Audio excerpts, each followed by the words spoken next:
Did you know the Quran has a hidden mathematical miracle? The number 19 appears throughout its structure, from verses to letters. But I think it says day 365 times, or days 365 times, and day 30 times as many as there is in a month. When you study it in detail, you will have no doubt whatsoever that there is a mathematical system proving the authenticity of Quran as God's message to the world. So we're continuing our series on Quran, is it really the word of God, mathematical miracles, and today we're focusing on the number 19. Welcome back, ladies and gentlemen, to this video. Today I'm gonna start kind of a new topic, and I mentioned before in some other videos I'll be looking into this, so here we go. Today, ladies and gentlemen, we're gonna be looking at supposed Quran miracles. I know a lot of you might be thinking, oh, you know, like the scientific miracles. No. Scientific miracles are, as the kids say, low tier. We're talking about the high tier arguments, the high tier Quranic miracles, including the magic number 19. Now, I know a lot of you might think, well, hang on, hasn't this been debunked? Don't Muslims themselves debunk this? Well, kind of. A lot of their scholars do debunk this.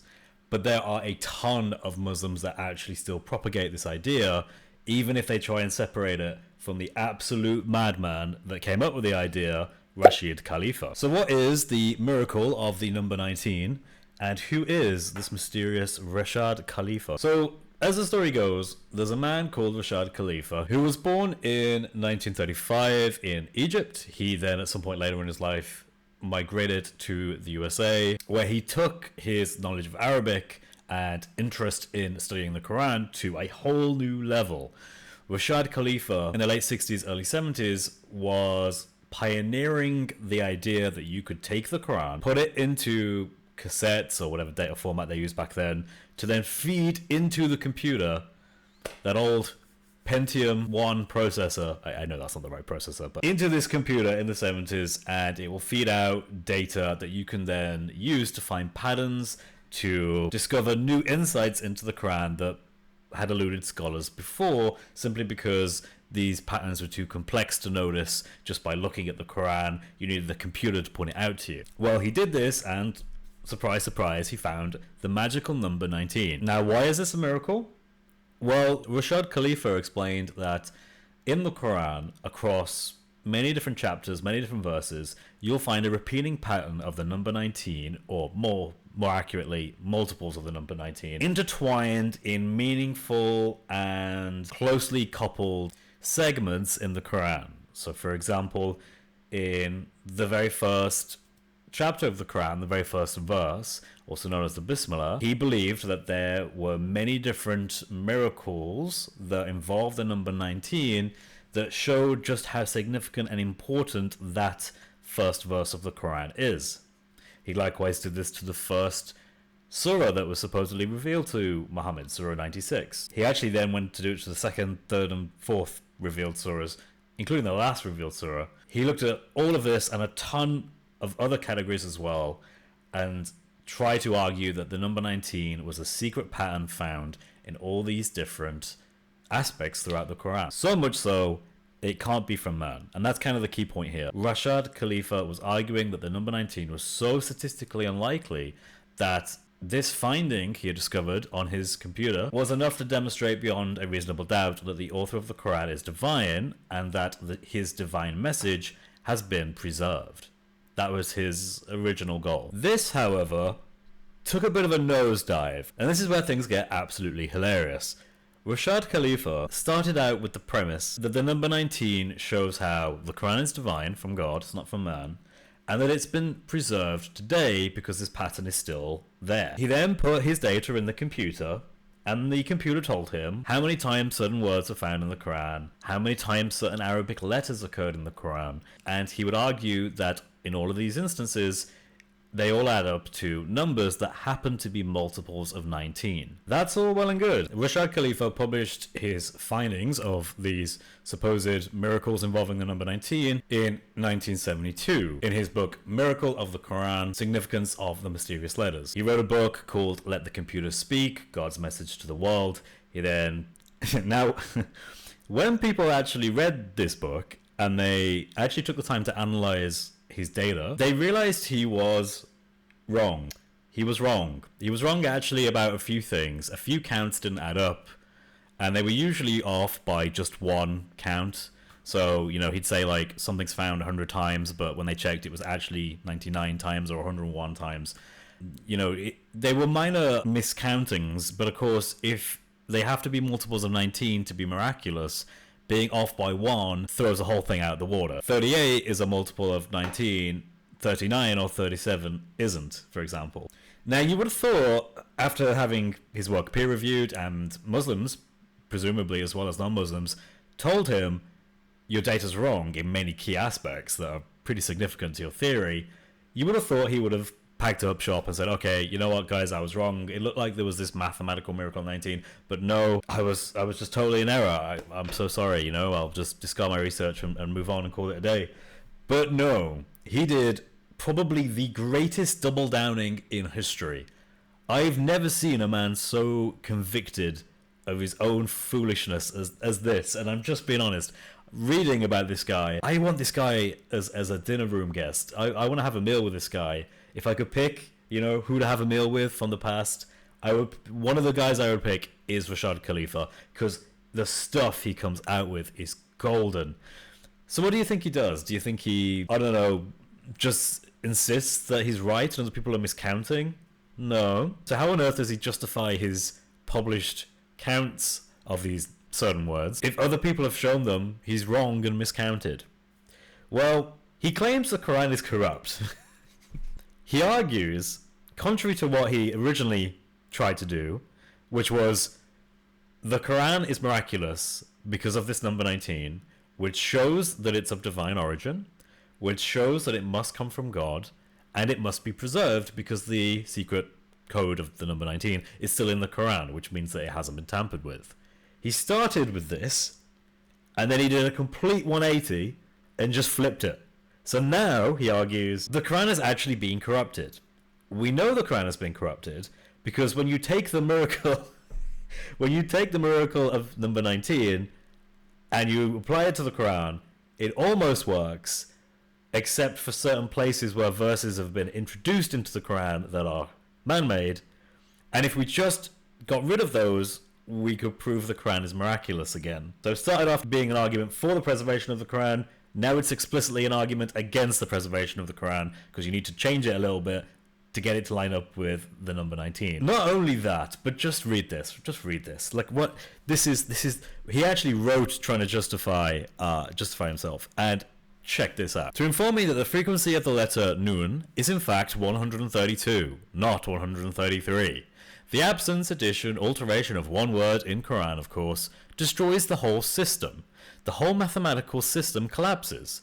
I then embarked on a worldwide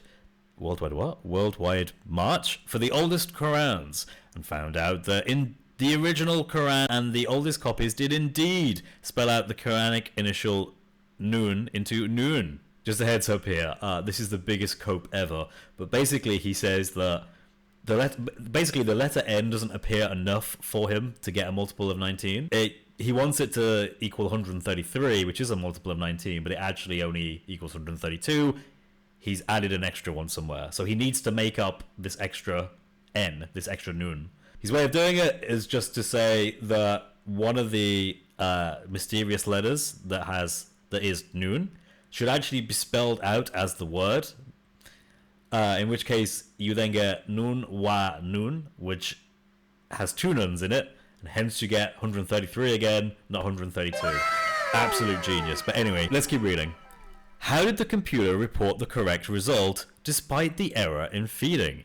The only answer is obviously we were dealing with God's miracle, his final scripture, and he has manipulated the computer to inform the world of the correct data. Yes, ladies and gentlemen, he argues that the computer was divinely inspired. That Pentium 2 processor was inspired by Allah to give the correct reading of the correct number of N's in the Quran, thereby proving the miracle of the number 19. Not that he got the data wrong, heaven forbid, and just entered it into the computer wrong, but that the computer itself was inspired. The computer was inspired to produce the correct result that proved he was correct this entire time. Oh my days. And that in and of itself is another miracle. There's a miracle to prove the miracle of number 19. Allah has divinely inspired Microsoft DOS to give the correct data. Okay, it gets worse because he does it because this wasn't his only mistake. He made other mistakes and he just does the same thing for them. So check this out. This was not the only incident where God has manipulated the computer in order to show us his miracle. When I wrote the Quran into the computer, the number of the word Allah that I fed to the computer was in fact 2,699. So 2,699 is not a multiple of 19, but 2,698 is. He missed one. So how does he get rid of it? Let's see how Allah inspires the Microsoft DOS machine to give him the correct answer. This is the wrong number, but the computer gave us the number that it is supposed to be, namely 2,698, or 19 times 142. What I fed into the computer included one extra word, Allah, from the last two verses of Surah 9. We now know that these two verses do not belong in the Quran. Thus, the computer did not pay any attention to the data that I fed into it.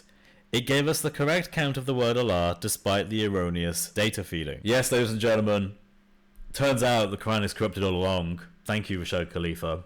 Turns out in Surah 9, Surah Al-Tawbah, the last two verses, verse 128 and verse 129, are not actually really revealed from Allah to Muhammad.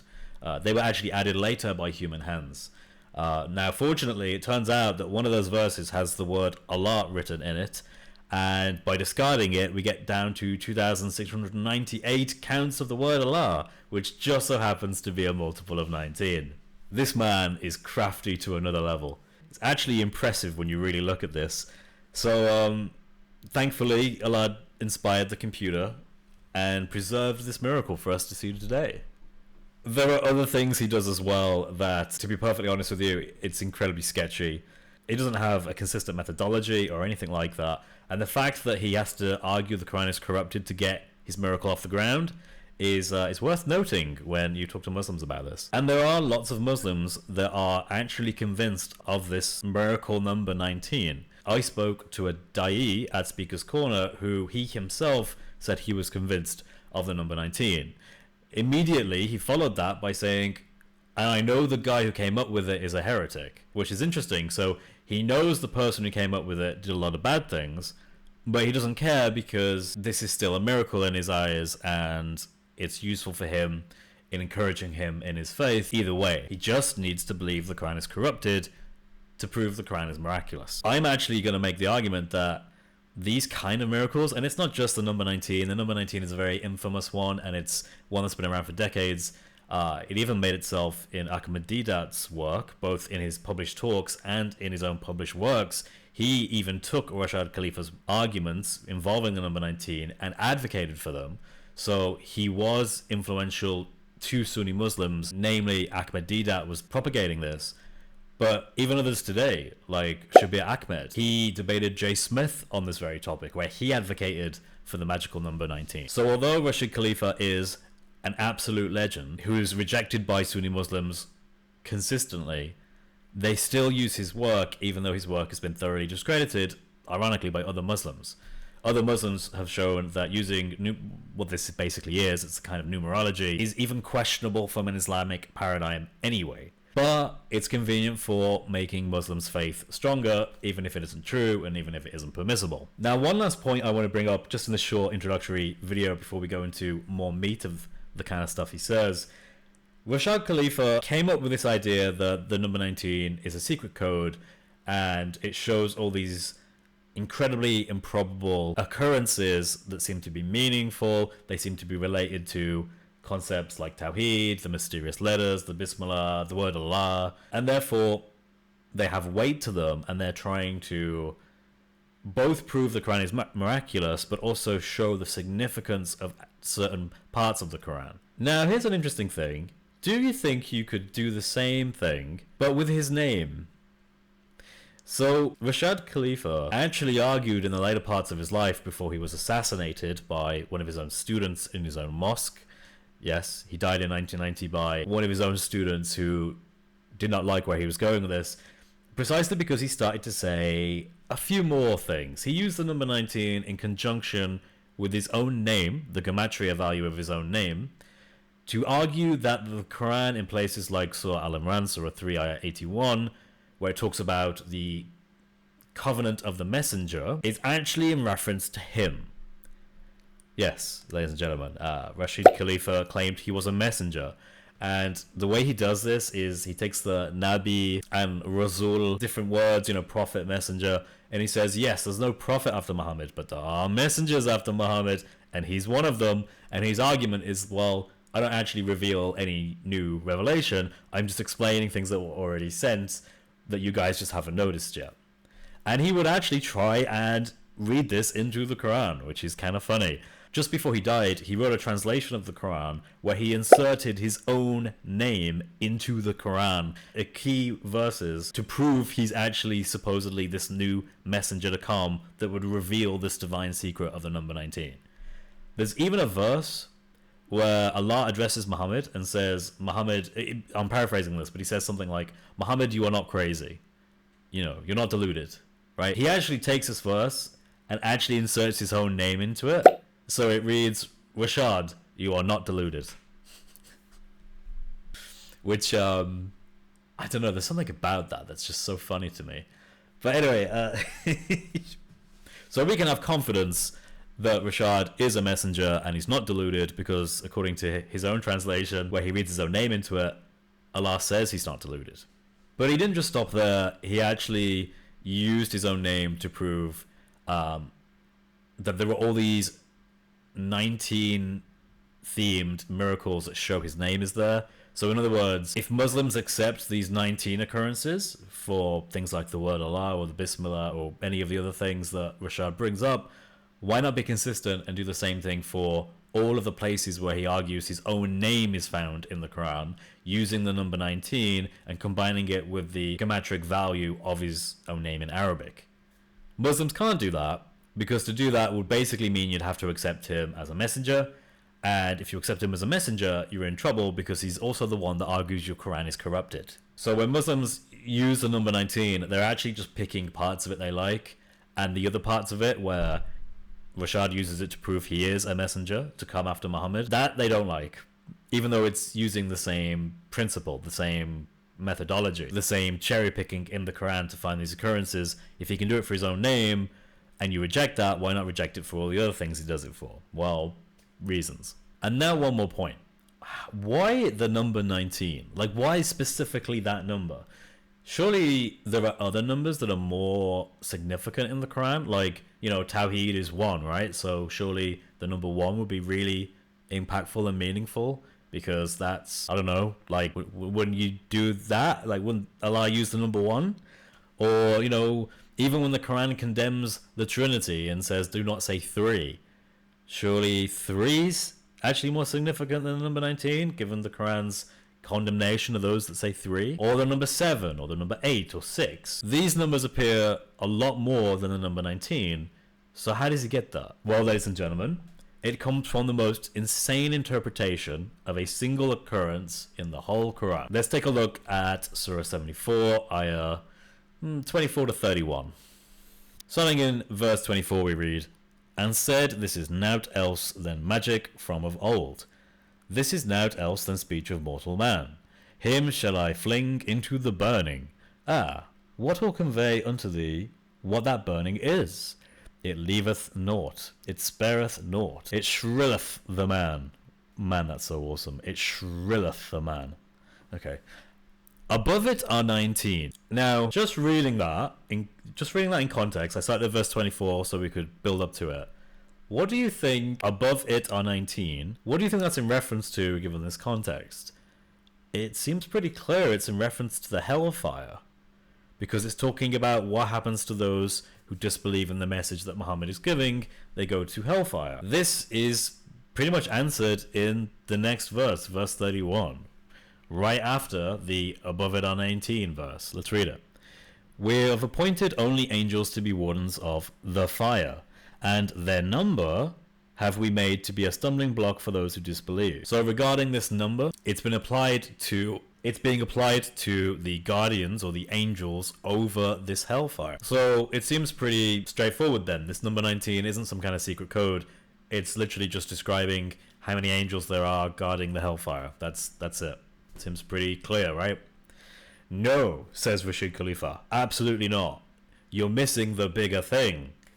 So he's going to argue that over it, the it here, is actually referring to either of one of two things. Either to the Quran itself, or to the people who deny the Quran. And this way he can say, over the Quran is the number 19, and which he'll use that to say, look, there's a miracle, 19, it's over the Quran, basically.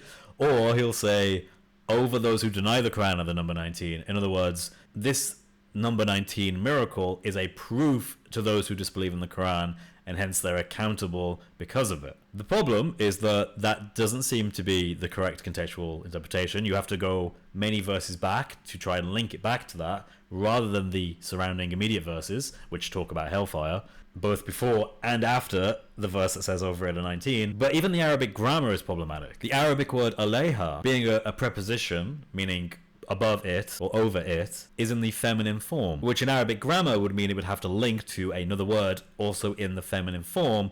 And the problem is that the word for Quran is a masculine gendered word, not a feminine gendered word. Likewise, the Arabic words for the person that is disbelieving in the Quran that we find in verse 24 and 26, likewise, those words are not feminine, they're masculine gender. So grammatically, we can't connect alayha to either the Arabic word for Quran or for the people who disbelieve in the Quran. Rashid Khalifa then tries to combine a few other verses to somewhat give weight to this. One of them's going to be Surah 10, Ayah 20. They say, why is not a sign sent down to him from his Lord? Say, the unseen is only for Allah to know. Then wait ye, I too will wait with you. So Rashid Khalifa will point to this as a way of saying, look, Muhammad is expecting a sign to be revealed, but it hasn't been revealed in his lifetime because he's still waiting. And hence this sign will be revealed after Muhammad. He then of course ties this in with him supposedly being a messenger, and therefore he's the messenger revealing this sign long after Muhammad. And he argues that it can't be Muhammad revealing it because he was still waiting. I think that's it for this video, ladies and gentlemen. In the next video, I'm going to dive into some of his actual claims in more detail to show you just how wrong they are. And they're wrong in a lot of ways. It's actually kind of interesting just how wrong they are. In all honesty, looking into it, I thought it would be like, oh, okay, it makes sense up until this bit, and then it's wrong. But remember, the guy argues the Quran is corrupt. He also picks and chooses what he looks at and what he doesn't look at, and he's often just wrong about the data. So there's actually a lot of ways you can prove this is wrong, in quite humorous ways often. So I'll jump into that in the next video. But thank you, ladies and gentlemen, for watching, and I'll catch you all in the next one. Take care.